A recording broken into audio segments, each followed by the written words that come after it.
भावना दुखावल्या गेल्या असतील तर मी त्याची दिलगिरी व्यक्त करतो।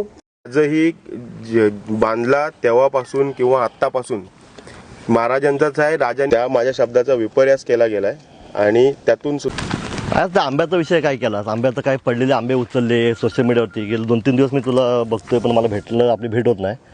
ते काय ते सोशल मीडियावर बघतोय आपण आंबे पडले होते त्या लोकांना कधी डांबून ठेवलं काय ना काय प्रकार काय झाला इथं? साहेब आता तुम्ही पण जवळजवळ 14 वर्षे ह्या घटनेला जवळून फॉलोअप घेताय किंवा ह्या जो आता गोपालगड मुक्ती संग्राम जो आहे त्याचा जवळून तुम्ही अभ्यास केलाय तर त्याच्यामुळे डांबून ठेवणे किंवा श्रेयवाद दाखवणे असा काहीच त्याच्यामध्ये उद्देश नव्हता। त्या माझ्या शब्दाचा विपर्यास केला गेलाय आणि त्यातून सुद्धा जर म्हणजे जे हे आंब्याचाच वाद होता तो जमिनीचा किंवा काय नाही आणि जी न्यायिक प्रक्रिया सध्या चालू आहे त्या न्यायिक प्रक्रियेला आमची पुरातत्व विभागाला जरी आम्ही पाठिंबा दिला आणि त्यानुसारच पुढची न्यायिक प्रक्रिया पार होऊन असं तुम्हाला पण माहिती आहे इथे काय प्रोसेस चालली आहे। पण कसं आलं माहिती आहे आता उर्वरित महाराष्ट्रामध्ये संतापाची लाट उसळली आहे। बरोबर आपण गेले 14 वर्ष तुझे वडील असल्यापासून आपण कायदेशीर लढा लढतोय। बरोबर इथली इथली वस्तुस्थिती काय ते आपल्या सगळ्यांना माहिती आहे। बरोबर तुम्ही सुद्धा 2014 पासून ह्याच्यात आहात किंवा हजारों पर्यटक रोज या किल्ल्याला भेट देत आहेत।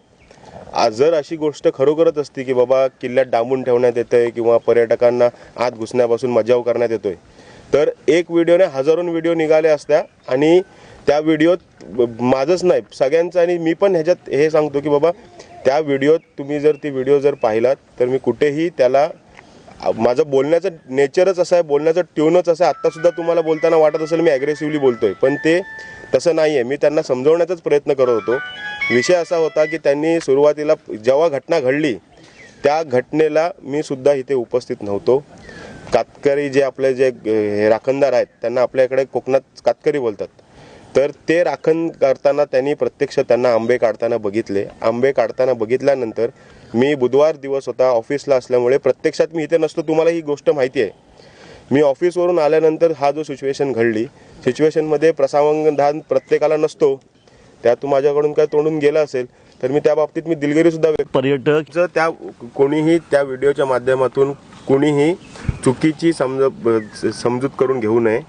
किल्ला आजही बांधला तेव्हापासून किंवा आत्तापासून महाराजांचाच आहे। राजांनी 400 किल्ले ही कधीही अशी अपेक्षा किंवा आमची भावना नाही आहे की बाबा हा किल्ला आमचा प्रसंगावधान प्रत्येक व्यक्तीला नसतं।